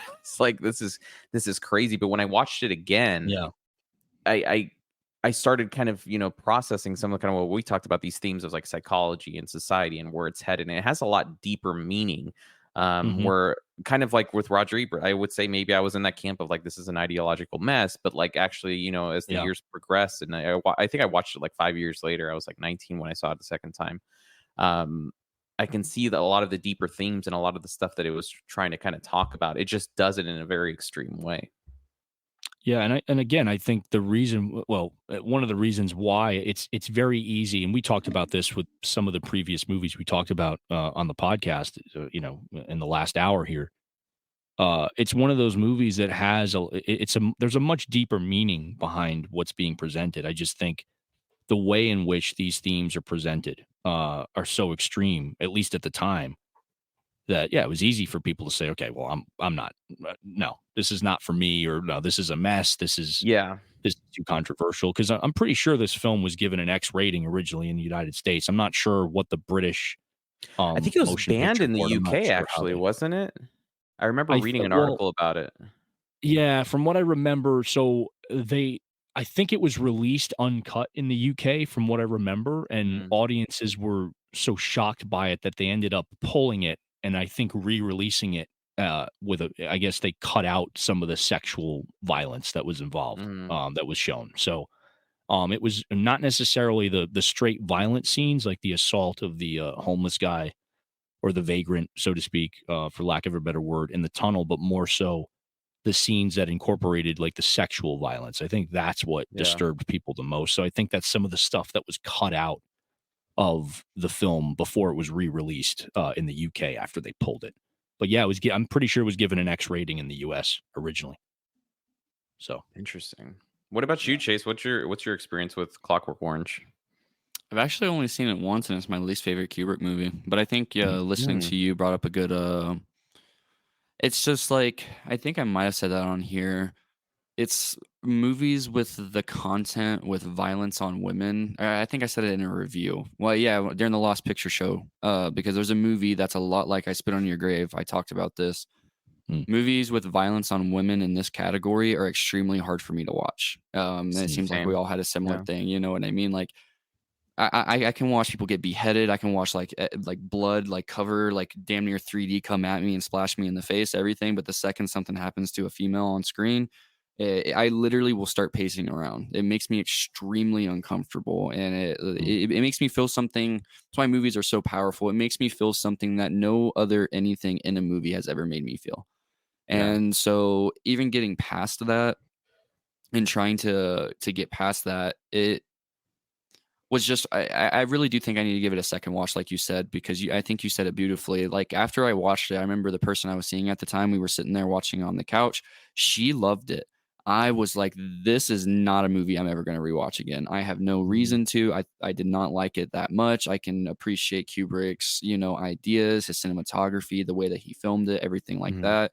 But this is a movie. I think I even went trying to hunt for like the steelbook for it because that was my first time watching it. Was on 4K Mm. whenever the 4K came out. Oh, okay. Yeah, because I was going through the Kubrick Bender, and Clockwork Orange was probably the one I was most curious about. So maybe I hyped myself up with the cult status of it as well. But I mean, I can understand why people like it for sure, because it is one of the most unique movies out there in its category. It really is. It's very self-contained. It's very aware of what it's trying to do, and what's in it is unlike what's in any other film out there. So I can respect the hell out of it for that. Yeah. I had the same reaction you did, dude. Again, I don't want to. I say quote unquote wrong reaction. I think it's just because like Yeah. it's such a natural intrinsic reaction that we have, like you said, like, just watching a female get assaulted. That it's Yeah. like what the hell is this, right? It's like I Yeah. can't watch, and that was I stopped watching it when I was like Yeah. 14 or 15 at the time. I was like, I can't watch the rest of this movie. Yeah. But it once you kind of move, if you watch it again and kind of move past that and kind of see a lot of like these themes kind of playing out, you might have a different interpretation. Who knows? You Yeah, may might. watch it again and be like, It's great. screw this Top movie, 5. or it's good, it's Yeah. great, or it's Mhm. screw this Yeah. movie. Who knows? But it's definitely, Yeah. I think it's one of those films that does warrant repeat viewing, because it's interesting you brought up I Spit on Your Grave, because I had the same issue with That that movie I movie can never too. watch again. I can Dude, yeah, I never saw it turn that once movie and on I was again. like, I can't, you don't even, because it's so, what's depicted is so extreme. Like I Yep. felt like you don't even get the satisfaction of like her vengeance, so to speak. You Mhm. know Yeah, what I 'cause mean? it Like, happens to her so much, and it's so yeah, short. Yeah. it's just too intense where it's not like, it's not like, I hate comparing it to this, it's like, John Wick, he gets attacked, his dog dies. It's like, like a 2-minute thing and you move forward with it. But like that movie it was extreme. It was It's like like, 3/4 of it. yeah, and it was like, holy crap, man, this is tough Yeah. to watch. And like you don't get that kind of revenge satisfaction of it, just because the depiction of it is just so, it's up there, and it's Yeah. hard to watch. And for sure, yeah, this movie kind of, I totally see where you're coming from, where maybe that first reaction, because I had it too. But Yep. it's worth maybe a second watch, just to kind of see how you look at it a few years later. Yeah, I definitely will, because some Kubrick's things, like 2001, I instantly loved. Doctor Strangelove, I liked a lot my first viewing, but my second one, I loved it. You know what I Yeah. mean? And I feel like whenever you like a lot of the times whenever you have a first viewing of a movie, you're looking for specific things, right? Mhm. So you're Yeah. looking for to find something to click with, right? And then I feel like, Yeah. at least me personally, if I'm going back and watching a movie, Like I told you guys about Halloween 2018, I watched it multiple times, and then my most recent rewatch, I actually appreciated it, and I'd seen that movie every single year since it Yeah. came out. Wow. So like, now I actually appreciate it. But then the second viewing, I'm going in there and being like, okay, what did I not appreciate about this? What was I overlooking? What was, I'm not trying to be overly critical, but I'm trying to find something new from something familiar, if that makes sense. Yeah. Because Yeah. that should be the reason why I'm rewatching it. And you I- could still appreciate, what it's trying to, Yeah, what for it's sure. trying to say, but still feel like, okay, well, I get what they're going for. Like I get what Kubrick was going for with this. And there are plenty of people that understand the movie, but again, it's violent. Like a lot of that stuff it's hard for people to watch. You guys mentioned I Spit on Your Grave. I think Mhm. that's one of the few movies that I own that I don't think I'm going to watch again. And it's one of those things where it's like, why did I I buy was the this? same I think thing. I Mhm. bought I it from bought it Ronin because I was Flicks. like, oh, this is controversial. This is a classic. I have to have this in the collection the horror films. But Yeah. yeah, it's one of those movies, man. Like I watched it once I bought it. And I said, okay, yeah, this is why. Like, why did I want to watch this again? Yeah. And I mean, I get what I Spit on Your Grave. I understand the message of that movie, but I think it's Mhm. what you guys said. Well, Gabe, you said it perfectly. Like John Wick is one of those movies where the revenge that's enacted is satisfying to watch. Mhm. You feel Mhm. like there is a payoff there. Whereas I Spit on Your Grave, you just never get that. And nothing she does to those people, It's um, ever gonna help her overcome that trauma. yeah, it's just all for nothing. It's not. It just doesn't feel warranted to me. It And is yeah, so that's a hard rewarding. movie to watch. I mean, I Spit Yeah. on Your Grave. We could call that. I mean, that's more of an exploitation film as Yeah. much. It's As, definitely has a cult following.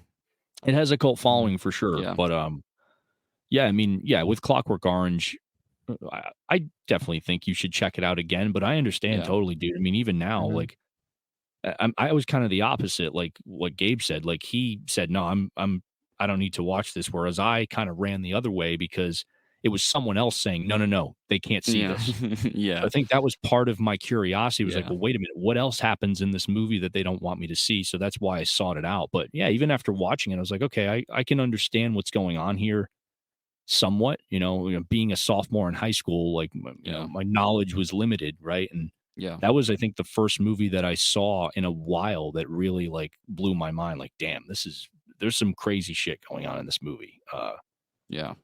But it's still uncomfortable, right? Yep. At times. So, and even today, I mean, I don't remember when the last time I saw it was. Probably 2 or 3 years ago now, probably a little longer, but it's still uncomfortable to watch. And that's the other thing too. It's like it's hard to watch those kinds of movies with certain people. Like A Clockwork Orange is not a movie that I would show um like my girl on a first date or something like that. No, for Like sure. it's Yeah. you really need to watch it with somebody who is psychologically ready to do a deep dive into it and kind of look at it from an open mind and say, okay, what else are they trying to tell me here beyond what I'm seeing? Because what you're seeing is violent and brutal and uncomfortable Yeah. to watch. But if you can get beyond that, I think there's some significant messaging there that is relevant even today. So Yeah, and I agree, especially definitely because holds it's the play. way it's presented that I Mhm. appreciate it. Like, because for me to Yeah. say that it's like my least favorite Kubrick, that's still super high regards. You know what I Of mean? course. Yeah. Like, because I mean, the way that he presents even the most simplistic of ideas, like Lolita and stuff like that, Mhm. or Barry Lyndon and stuff, like Yep. very, very simplistic stories with the Kubrick like flavoring, spice, the baking that he Mhm. does. So yeah, I mean, it's not like I Spit on Your Grave where there's like a very, very, very simple context of it, because even when it comes to Clockwork Orange, it's a very, very subtext of what actually happens in the rest of the movie. You know what I Right. mean? I Spit on Your Grave, literally 70+% of that runtime is dedicated to what happens to her. Yeah, It's it's pretty completely intense. yeah. So like on this one, at least it's like a quick 5-minute skip. But Mhm. even then, whenever this is happening, it's not like even Death Wish. Okay, I think Death Wish would probably be the best comparison, right? Because it's That's a very, actually a really very good one. Yeah. yeah, because like it's a very, very short synopsis that leads Mm. to a lot of like domino effects happening, right? So I think Yeah. Death Wish is like definitely the best one to kind of, throw comparisons out there, because I Spit on Your Grave is so different. But yeah, because like even like you guys were saying, he's singing in the rain and stuff like that. Like that's Mhm. wild, like to like to conjugate that stuff together like that, right? And yeah, I can have a massive amount of appreciation for Clockwork Orange and the way that it does things. And I was surprised I didn't like it because dystopian movies like Demolition Man, Running Man, Endgame, Cyberzone, Crime Wars, and stuff like that. Those are some of my favorite titles, like Soylent Green. You know what I mean? Oh, dude, Soylent Green. You know, I love dystopian movies. So whenever I walked away and I wasn't that satisfied from it, I was like, wow, that's actually surprising, you know? But no, I can understand all of that. I definitely will probably be giving it a rewatch because I don't like all my 4Ks. I at least try to watch multiple times. Yeah. I never try to one and done, except there are some occasions where I blind buy something and it doesn't work out, and I usually end up selling it or it just sits on the shelf, depending on how I might revisit it in a couple years. Clockwork Orange definitely warrants me going back because I'm pretty sure that has an Atmos track, right? That's not 5.1. Yeah, it sounded great. Sure Atmos, yeah. What was the issue with the release? Was it like there's controversy because it didn't have the mono track on it? Maybe. I didn't know there was There's any something issues. like not controversy, but yeah, like a lot of people were complaining that it was like lacking something. I think it was the mono track, the original track that it came with, which I don't have an issue with personally. Sometimes the monos are super awesome to listen to. It's Sometimes cool. it adds just a whole new layer. It's cool to have. I just don't think it like takes away from a release to me, but oh, for sure. I think just some people, when it comes to like the mentality for like a 30-second tangent, is they want everything to be complete when not everything's going to be complete. You know, like Lord of the Rings, that Middle Earth Collector's Edition. People were so mad because it was missing like half the bonus features off another former Lord of the Rings set that came out. And I mean, I understand that, but that's why there's multiple collector's edition, and it's up to you as the buyer to decide what you want to buy. Plus, you know most what of those I mean? people have bought that shit already.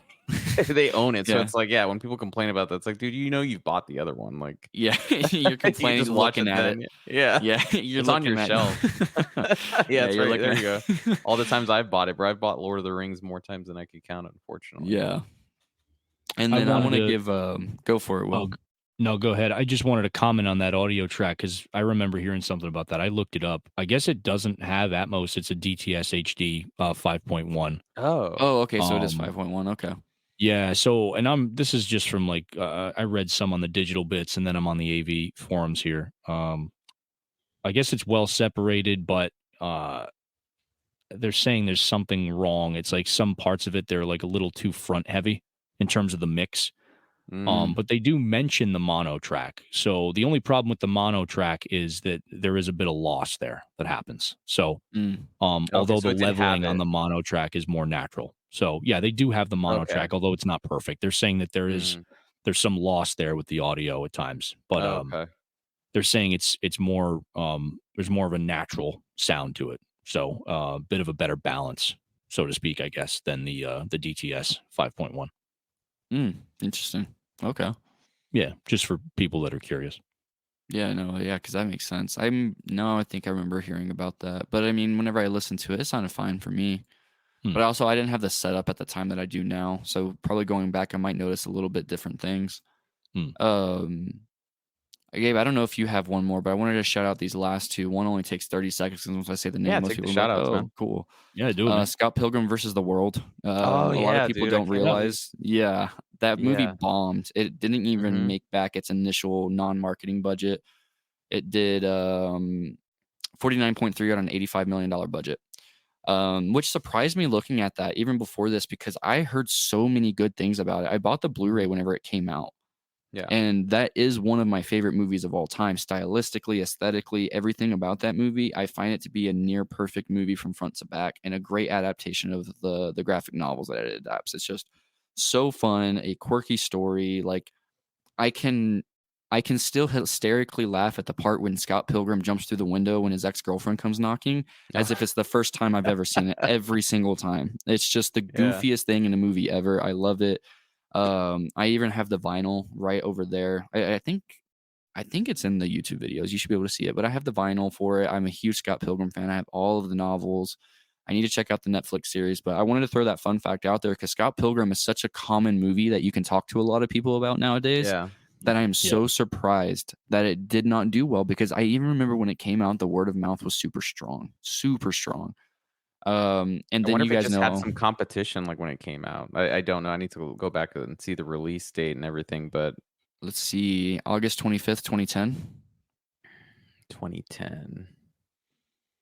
Yeah, Trying to think. that'll Yeah, I that'll gotta be look back at 2010. super interesting Because to it know. always had, dude. That movie's just it's so good. It's like I remember seeing it the first time and just I didn't know anything about Scott Pilgrim. I just kind of saw it like kind of like a blind buy.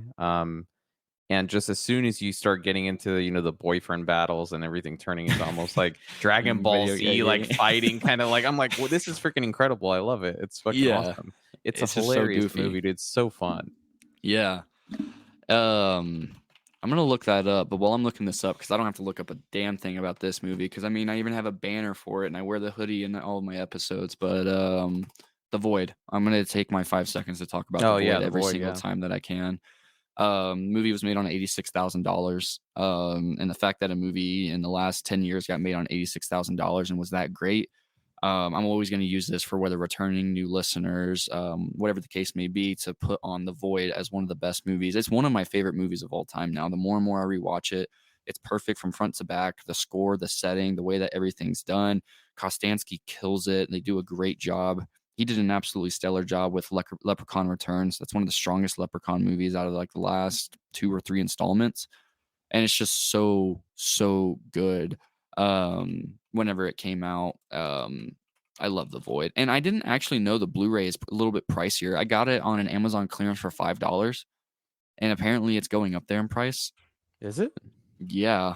Last time I saw it was going for like $30-$40 on eBay.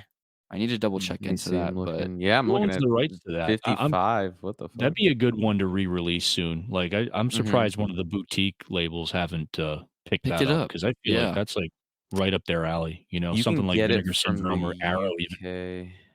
Oh, my bad. Will, go ahead. No, I was Arrow would just be talking great. about the fact that I'm surprised that hasn't gotten a re-release, because I feel like that movie's gotten enough of a following now that that would sell, because Yeah. everybody who I know that has seen it has liked it. Yeah. I'm with liked you. it. I'm surprised. Oh, you watched The Void? Yeah. I've seen Oh, The okay. Void. It gave me I can kind of even see you never saw Stranger Things, right? No. Like I know it's like a weird Yeah. comparison, but there's definitely things like I think from Stranger Things that they took from The Void in terms of like they- influence. Yeah. Definitely Yeah. has that vibe, especially with the most Yeah. recent season of Stranger Things. Like, yeah, if you watch Stranger Things season 4, Chase, there's clear Yeah. It's The Void. They there's watched The clear Void. references. Yeah, they Yeah. I definitely think watched Chase it. would actually like Stranger Things, dude. It's a very sci-fi, Goonies, I do- horror I- mixed like I agree. together. Yeah. I have agree. that They pretty much first season take a lot 4K. of stuff. Oh, have you seen it? No. Oh, I shit, found you it. gotta I think watch it, dude. yeah, I found it at You Half gotta Price watch it. Books for like $12 because they had it as marked as the Blu-ray season. So I found Yeah, the I think 4K. the thing with me with Stranger Things, real quick, and we're going off topic Yeah. here a little bit, but the thing with Stranger Things with me, and let me know if you guys agree. I mean, well, Gabe, you've seen it, so maybe Mhm. you'll agree or not. But it kind of like the mystery was there with the first season. It was there was much more of a sense of intrigue with that original season. Yeah. It definitely piqued my curiosity. That tended to, after season 2, it fell off a little bit for me. But I thought 4 was, I mean, season 4 is probably the most violent season. That was the most recent one, had right? yet. Yeah. Yeah, because they're Yeah. filming 5 now. Yeah, Yeah. 4 was Chase, I think- I loved season 4. The season 3 definitely kind of like was a fall off. Kind of Yeah. like I feel like it was kind of like a filler season, but 4 Yeah. was definitely I think it's like a perfect blend of like sci-fi, almost horror kind of. Mhm. Yeah, and it's interesting because it's like a lot of people hear Stranger Things, and I mean they see like they see the kids, right? And it's like kind of this Goonies kind of thing, but there are Mhm. some like pretty intense scenes and pretty like violent scenes in it too. Mhm. That happen. So it's a cool blend of just like 80s horror, sci-fi kind of stuff. I think Chase, I think you'd actually like it. I think you'd have a fun time with it. But I think have he'd seen The like season Void. 4. He'd like season 4 the most. I think he'd Oh really yeah, dig season 4. dude, I'm Chase, like 'cause waiting for that's- season 5. Like this. I thing think needs to hurry season up. 4, like you said, Gabe, it's like the perfect blend of like science Mhm. fiction and horror, which I kind of wanted that from the first season. And like we Mhm. had the sci-fi element to it, and we had some horror elements in it, but Yeah. never really got there for me. Mhm. But I think in terms of like the intrigue and like I guess the enigmatic nature of the events that were happening, that's what really carried the show for me, at least into season 2. But yeah, no, Plus, you season get the 4 is Metallica definitely- scene. Oh, and season 4. Oh, yeah. Yeah. Yeah. That shit was dope. But yeah, The Void, it's a great movie, man. I like it. Weren't they talking about doing like a sequel or a follow up or something like that? Man, I feel like I'd be the first person in like a half second once that news drops that would know. But no, they're working on a newer movie. Like the strikes and delays, because I follow him on Instagram. I don't know what his upcoming movie is. Letterbox is usually really solid for that. That's a good But pick though, Chase. yeah, That's a really good pick. I just really love that movie so much. And then I'm trying to fact check it, but I'm reading something that said that Scott Pilgrim opened up against Sucker Punch and Cowboys versus Aliens are around that time. Sucker Punch, I remember that being huge at the time. Yeah. Even though it wasn't necessarily It wasn't a good critically movie. received. Yeah, not that. Same Yeah. thing with the Cowboys and Aliens was the same way though. I remember Huge talk. it was like huge talk about it because you had John Favreau and Daniel Craig and Harrison Ford. But I remember seeing that in movies too, and I was like, this movie sucks. Yeah. It's so bad. I never watched it. It looked lame. I felt like people were just kind of getting like spaghetti western sci-fi mixed together like that. And it looked cool, but I Mhm. never saw it because the word of mouth of that movie is one of the worst I remember hearing about, like, hype and then the movie coming out. I think that is like one time I remember the hype not living up to its expectations. for People are hyping themselves up, like you just said, the cast.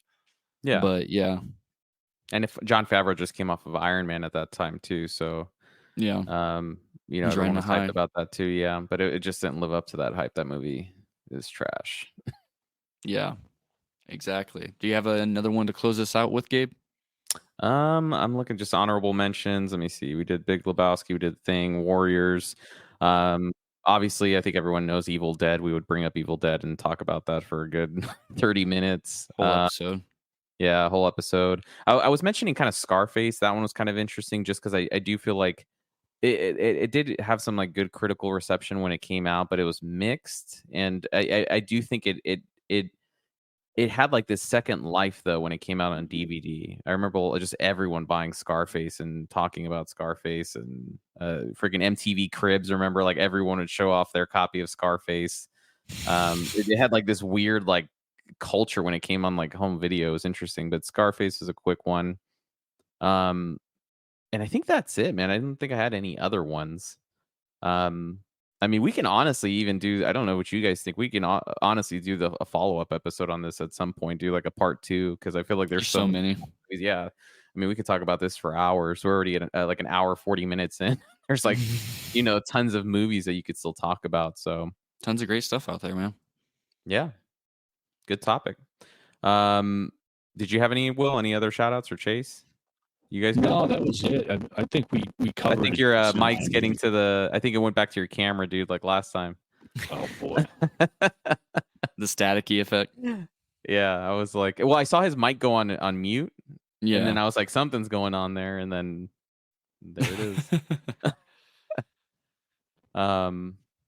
But Chase, any other shout outs? I know you said The Void or Yeah, I'll probably save it for part 2 because I could talk about, but almost damn near except X and Pearl because they did well at the box office.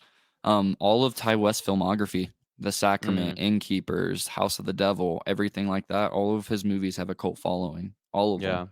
I wouldn't mind doing a part 2 in like 6 months or you know what I mean, just to give us some space, and then we can kind of go from there. I think Will is still having technical difficulties. Yeah, I'm having technical difficulties, guys. You sound kind of dope though. You sound Yeah, you do sound really cool. Sound like Optimus Prime. What do I sound like?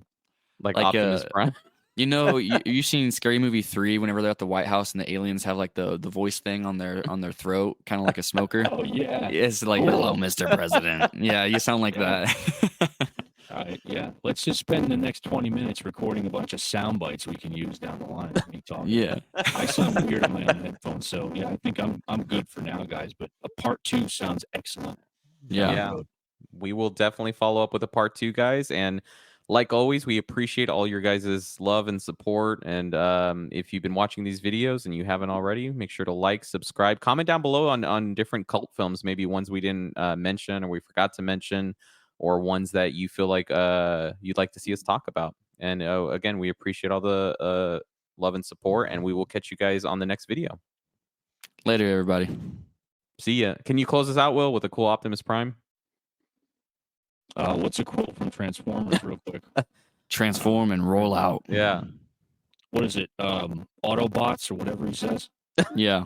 Autobots roll out. What is that? What he says? Yeah. Transform yeah. and roll out. Let me try to do his voice. How does this sound? Yeah. Decepticons. No, I don't know. Let's end it. See you guys.